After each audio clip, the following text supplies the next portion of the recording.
నమస్తే, welcome to our channel. నేను సౌజన్య. ఆంధ్రప్రదేశ్లో ప్రజలందరూ ఒకవైపే ఉన్నారు అని అంటున్నారు. ఈవెన్ ఉత్తరాంధ్ర ప్రజలు కూడా మనసు మార్చుకున్నారు, వాళ్ళ ఓట్లందరినీ కూడా ఒకవైపే గుద్దారు అని చెప్పేసి అంటున్నారు. శ్రీకాకుళం నుంచి మొదలుపెట్టి ఆల్మోస్ట్ ఇటు ఈస్ట్ గోదావరి, వెస్ట్ గోదావరి ఇంతవరకు కూడా ఆల్మోస్ట్ వాళ్ళందరూ ఒకవైపే ఉన్నారు అని అంటున్నారు. ఇందుకీ ఉత్తరాంధ్ర ప్రజలు ఎవరి వైపు ఉన్నారు, ఎవరి వైపు మొగ్గు చూపారు? ఈ అంశానికి సంబంధించి వారి విశ్లేషణని మనతో పంచుకోవడానికి ఈరోజు మనతో పాటు ఉన్నారు senior journalist doctor Durga Vadlamani ఉన్నారు. వారితో మాట్లాడదాం. నమస్తే అండి. నమస్తే. ఆంధ్రప్రదేశ్ ప్రజలందరూ కూడా ఒకవైపే ఉన్నారు, వాళ్ళ మనసు మార్చుకున్నారు అంటున్నారు. అందులో మరీ ముఖ్యంగా ఉత్తరాంధ్ర ప్రజలు వాళ్ళు కూడా మనసు మార్చుకున్నారు అని అంటున్నారు. ఉత్తరాంధ్ర అంటేనే ఆల్మోస్ట్ టీడీపీ కంచుకోట లాంటిది. మరి అలాంటి ఉత్తరాంధ్ర ప్రజలు ఎవరి వైపు మొగ్గు చూపారు, ఏం మనసు మార్చుకున్నారు వాళ్ళు? మామూలుగా ఉత్తరాంధ్ర కంచుకోట అన్నారు కదా, ఉత్తరాంధ్ర కూడా అసలు సాధారణంగా ఏ ఎన్నికనైనా అంటే ఎన్నికలు ఎవరు గెలుస్తారు అనే దానికి డిసైడింగ్ ఫ్యాక్టర్. ఉత్తరాంధ్ర కావచ్చు, ఈస్ట్ వెస్ట్ గోదావరి, తూర్పు పశ్చిమ గోదావరి జిల్లాలు కూడా ఈ ఓటర్ల నాడు ఎటుంటే ఆ పార్టీ ఖచ్చితంగా నెగ్గుతుంది. అయితే ఎప్పుడు కూడా ఉత్తరాంధ్రలో టీడీపీకి ఎప్పుడు కూడా ఘన విజయం వచ్చేది. గత ఎన్నికల్లో అనూహ్యంగా వాళ్ళకి ఏమైందంటే ఈ వైసీపీ వేవ్ తోటి వీళ్ళకి శ్రీకాకుళంలో 2 వచ్చాయి, విశాఖపట్నంలో 4 వచ్చినట్టున్నాయి. కాబట్టి ఈసారి మాత్రం శ్రీకాకుళం కావచ్చు, విశాఖపట్నం కావచ్చు, విజయనగరం కావచ్చు, ఈ 3 జిల్లాలు కూడా ప్రజలు తెలుగుదేశం కూటమికే ఓట్లు వేశారు అని ఖచ్చితంగా మనకి నివేదికలు చెప్తున్నాయి. అయితే ఎందుకు మారారు, మారాల్సిన అవసరం ఏంటి? మరి బొత్స సత్యనారాయణ ఏమైపోతాడు? బొత్స ఝాన్సీ అంటే ఎంపీగా నిల్చున్నారు అనుకోండి. సో ఈసారి అసలు ఏం జరగబోతోంది అని చూస్తే అసలు ఇప్పుడు ఇవాళ మనం ఇంకో విషయం కూడా విన్నాం, గతంలో కూడా చెప్పుకున్నాం మనం. బొత్స సత్యనారాయణ తెలుగుదేశంలో చేరడానికి ప్రయత్నాలు చేస్తున్నారని గతంలో విన్నాం. ఈ నిన్న రాత్రి కూడా బొత్స సత్యనారాయణ తెలుగుదేశం కూటమితోటి అది ప్రయత్నాలు టచ్లోకి వచ్చారు, ప్రయత్నాలు చేస్తున్నారు, తెలుగుదేశంలో జాయిన్ అవ్వడానికి చూస్తున్నారు అని విన్నాం. లేదు, బీజేపీ వైపు కూడా వెళ్ళే అవకాశాలు ఉన్నాయి, అందుకు కూడా ఆయన ప్రయత్నాలు చేస్తున్నారు అని మనం వింటున్నాం. అంటే బొత్సాకే సందేహంగా ఉందా ఈసారి వైసీపీ నెగ్గదని?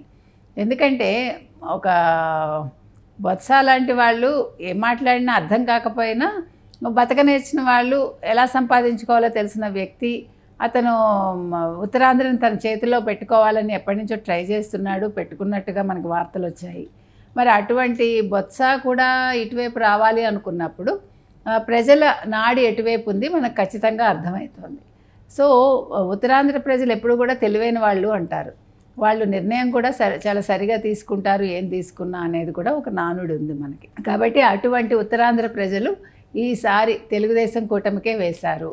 తెలుగుదేశం కూటమి ఖచ్చితంగా ఉత్తరాంధ్రలో గెలుస్తుంది, చంద్రబాబు నాయుడే సీఎం అవుతారు అని మనకి తెలుస్తుంది. సో అంటే 2019కి ముందు ఉత్తరాంధ్ర అనేది ఆల్మోస్ట్ టీడీపీ కంచుకోట్లు అన్నప్పుడు 2019లో మళ్ళీ ఇప్పుడు 2024లో ఉత్తరాంధ్ర ప్రజలందరూ కూడా కూటమి వైపు చూడడానికి కారణాలు ఏమై ఉండొచ్చు అంటారు? ఏమవడం అంటే సంక్షేమ పథకాలు ఒక్కటే ఎట్లా అమ్మా, మనకి ఎవరిని గెలిపించావు, మనం ఎన్నిసార్లు చెప్పుకున్నా అదే. సంక్షేమ పథకాలు ఒక్కటే ప్రజల్ని ఎప్పుడూ కూడా ఆకర్షించవు. సంక్షేమ పథకాల వల్ల ఎవడు నెగ్గడు. కాకపోతే ఏంటంటే ఈ సంక్షేమాలు కాకుండా అభివృద్ధి అనేది చూసుకుంటే ఏముంది అభివృద్ధి? అంతేకాకుండా ఇప్పుడు వైజాగ్ని పరిపాలనా రాజధాని చేస్తాను అని జగన్మోహన్ రెడ్డి చెప్తున్నారు. అసలు వైజాగే ఎందుకు అంటే, వైజాగ్ ఆల్రెడీ అభివృద్ధి చెందింది, అభివృద్ధి చెందిన దాంట్లో నువ్వేం చేస్తావు? ఆల్రెడీ అభివృద్ధి చెందింది అంటున్నాడు. ఆల్రెడీ అభివృద్ధి చెందిన అభివృద్ధి చెందిన ప్రాంతంలో నువ్వు కొత్తగా వెళ్ళి చేసేది ఏం లేదు. కాకపోతే ఏంటంటే నువ్వు ఉన్నదాన్ని ఎలాగా దోచుకోవాలి అని చూసావు. ఋషికొండనంతా కూడా ఎటు కాకుండా చేశాడు మీరు చూస్తే కనుకైతే.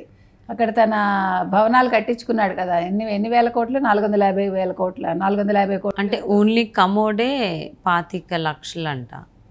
అండ్ అది బాతింగ్ టబ్ ఏమో 15 లక్షలు, 25 లక్షలు అని చెప్తున్నారు. ఇప్పుడు మీరు అంటున్నారు కదా కమోడ్ 25 లక్షలు, తర్వాత బాత్ టబ్ ఎంతో అని. మీకు సద్దాం హుస్సేన్ గుర్తున్నాడా?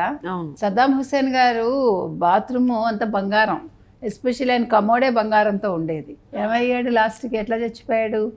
కాబట్టి మీరు 25 లక్షలు ఇచ్చి కమోడ్ పెట్టించుకున్నారా, లేకపోతే 50 లక్షలు ఇచ్చి బాత్ టబ్ పెట్టించుకున్నారా కాదు. ప్రజలకు ఏం చేశారు అది కావాలి. ఇక్కడ అది లేదు కాబట్టి ఆయన 450 కోట్లు పెట్టి ఆయన అక్కడ ఆఫీస్ పెట్టుకున్నా, మరొకటి పెట్టుకున్నా ఎవరికి అది అవసరం, ఎవరికి లాభం? ఈరోజు కేసీఆర్ గారు ఇక్కడ 1150 కోట్లు పెట్టి సెక్రటేరియట్ కట్టించాడు. చెప్పిందేమో 675 కోట్లు ఎంతో చెప్పాడు, డబల్ అయింది దానికి. ఒక్కరోజైనా సెక్రటేరియట్లోకి వెళ్ళి ఉన్నాడా మనిషి? నేను అనేది మనం డబ్బు దేనికి ఖర్చు పెడుతున్నారు, ఎవరి డబ్బు ఖర్చు పెడుతున్నారు? మీ సొంతం ఆ డబ్బు ఖర్చు పెడుతున్నారు. మీకు కావాల్సిన హంగుల కోసం మీరు చేసుకుంటే, ఈరోజు కేజ్రీవాల్ ఏం చేశాడు? 45 కోట్లు ఎంతో పెట్టి తన ఇంటిని బాగు చేయించుకున్నాడు, ఆఫీస్ ఇది ప్రభుత్వ సొమ్ముతోటి. ఈరోజు జైలుకి ఎందుకు వెళ్ళి వచ్చాడు? లిక్కర్ స్కామ్లోనే కదా. నేను అనేది నువ్వు చేసే మంచి పనులు నిన్ను ప్రజలు గుర్తించాలి. నువ్వు 1,00,000 రూపాయలు పెట్టి షర్ట్ వేసుకున్నావా, లేకపోతే 1,00,000 రూపాయలు పెట్టి చెప్పులు వేసుకున్నావా కాదు. నువ్వు 1,00,000 మంచి పనులు చేస్తే నువ్వు 10 రూపాయలు పెట్టి చెప్పులు వేసుకున్నా ప్రజలు నీకు గౌరవం ఇస్తారు. నువ్వు 100 రూపాయలు షర్ట్ వేసుకున్నా నీకు అదే గౌరవం దక్కుతుంది. నువ్వు 1 కోటి రూపాయలు ఖర్చు పెట్టుకున్నాను, నేను ఇంత పెద్ద లగ్జరీ కారు ఉంది నాకు, నేనేమో బంగారు పళ్ళెల్లోనే తింటాను అంటే ప్రజలకు ఏమేస్తావు నువ్వు? ప్రజలకు ఏం పెడతావు? వాళ్ళ సొమ్మంతా నువ్వు దోచుకుంటే. ఈరోజు ఉత్తరాంధ్ర ప్రజలు ఎందుకు నెగిటివ్గా ఉన్నారు? ఈ జగన్మోహన్ రెడ్డి చేసిన ఈ పనికిమాల పనుల వల్ల. ఇన్ని వేల కోట్లు పెట్టి ఆ ఋషికొండనంతా పాడు చేసి, ఋషికొండ ఎందుకు ఉంది అసలు అక్కడ? అది సముద్ర తీరానికి ఒక అడ్డుకట్టగా ఉంది. అంటే న్యాచురల్ కెలామిటీస్ వచ్చినప్పుడు అది ఆపుతుంది. అలాంటి దాన్ని నువ్వు బోడిగుండు చేసేస్తే రేపు పొద్దున ఏదైనా వస్తే విశాఖ నగరం మునిగిపోతుంది. అది అర్థమవుతుందా వాళ్ళకి? ప్రజలు ఇవన్నీ గమనిస్తున్నారు. ఆ గమనించటం వల్లే మనకెందుకు ఈ ముఖ్యమంత్రి అని అనుకుంటున్నారు వాళ్ళు. సో అదే ఇప్పుడు వైసీపీ వాళ్ళకి జగన్మోహన్ రెడ్డికి షాక్లా తగిలింది అంటారా? తప్పకుండా. నాట్ ఓన్లీ జగన్మోహన్ రెడ్డి, బొత్స అసలు ఎవరమ్మా? బొత్స చరిత్ర చూసుకుంటే బొత్స ఒక రాజు దగ్గర, అంటే రాజు అంటే ఇదే వీళ్ళు ఉన్నారు కదా, విజయనగరం రాజులు ఉన్నారు కదా, వాళ్ళ దగ్గర పెద్ద పాలేరుగా ఉండేవాడికి ఈరోజు ఇన్ని వేల కోట్లు ఎలా వచ్చాయి?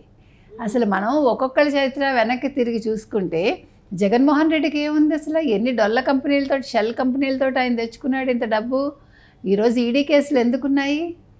అందుకని ఇప్పుడు నువ్వు సంపాదించిన ఆస్తి ఎలా వచ్చింది అన్న దాని మీద ఒక్క దృష్టి పెడితే చాలు. వీళ్ళందరూ కూడా ఓచలు లెక్క పెట్టాలి. ప్రజలు అందుకే చాలా తెలివిగా వాళ్ళు ఆలోచించుకుని వాళ్ళు ఓటు వేస్తున్నారు. 4వ తారీఖు ఖచ్చితంగా తెలుగుదేశం విన్ అవుతుంది, తెలుగుదేశం కూటమే వస్తుంది, చంద్రబాబు నాయుడే సీఎం అవుతారు. అందులో అయితే మనకి ఎటువంటి సందేహం లేదు. సో ఆంధ్రప్రదేశ్ ప్రజలతో పాటుగా అందులో మరీ ముఖ్యంగా టీడీపీకి కంచుకోట లాంటి ఉత్తరాంధ్ర ప్రజలందరూ కూడా టీడీపీకి కూటమికే ఓటేశారని చెప్పి అందరూ అంటున్నారు, భావిస్తున్నారు కూడా. సో మరి ఇది వైసీపీ నాయకులకి ముఖ్యంగా జగన్మోహన్ రెడ్డి పెద్ద షాక్ తగిలింది అని అంటున్నారు ఈ అంశం. మరి చూద్దామండి అసలు ఏం జరుగుతుంది, షాక్ నుంచి ఎలా తేరుకుంటారో వైసీపీ నాయకులు.